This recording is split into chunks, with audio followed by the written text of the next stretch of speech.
King Nebuchadnezzar's dream remained on his mind. Was he not the head of gold in the dream Daniel interpreted? He wanted his people to worship him as a god. Nebuchadnezzar decided to have a golden statue made which would represent him. After months of work, Nebuchadnezzar's huge gold statue was completed. He had it set up so the image could be seen far and wide. It was no doubt the biggest and most impressive statue anyone had ever seen. The king spared no expense as he planned a special ceremony to dedicate this golden image. All people, nations, and languages, when you hear the music, fall down and worship the statue.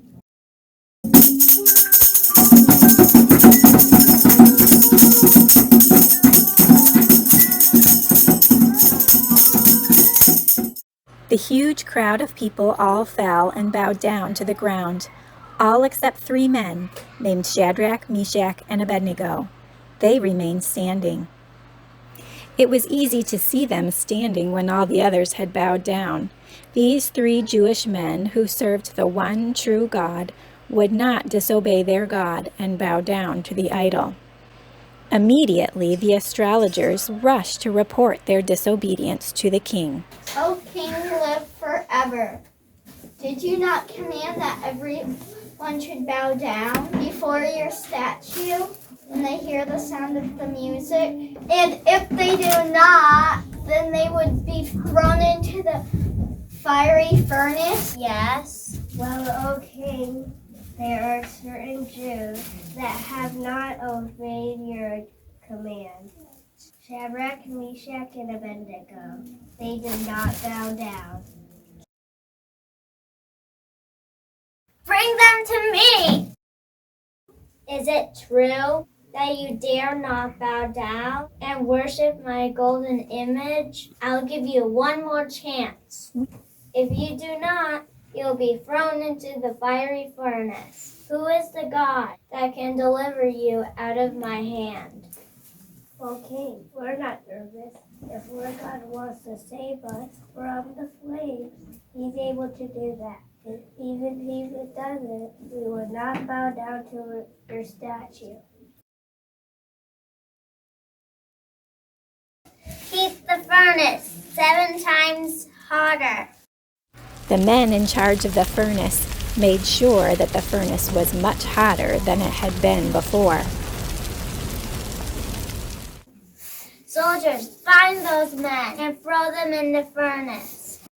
The king commanded some of his strongest soldiers to tie up Shadrach, Meshach, and Abednego and throw them into the blazing furnace.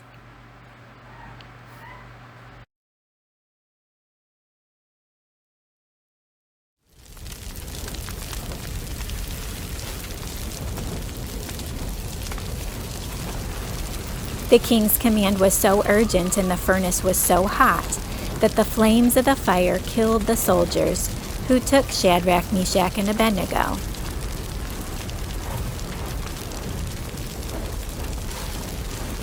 They soon realized that the flames were not burning them at all.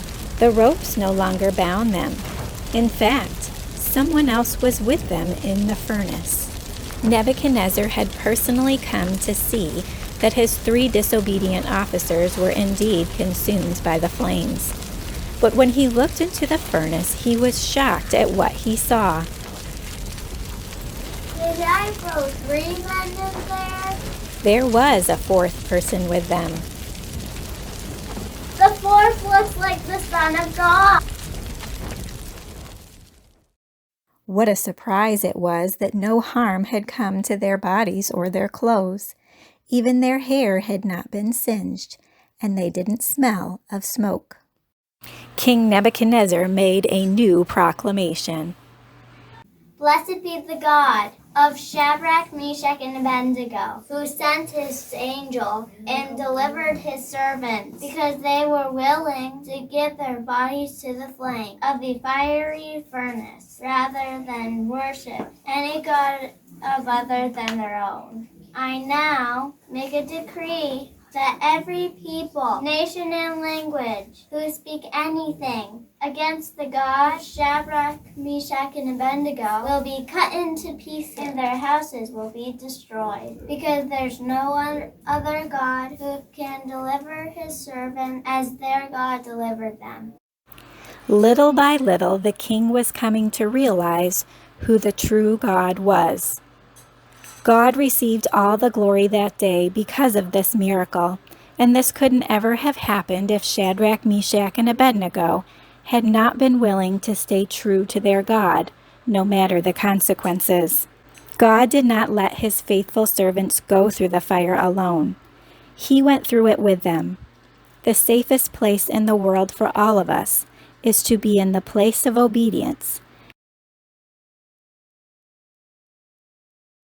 because God will be right there with us.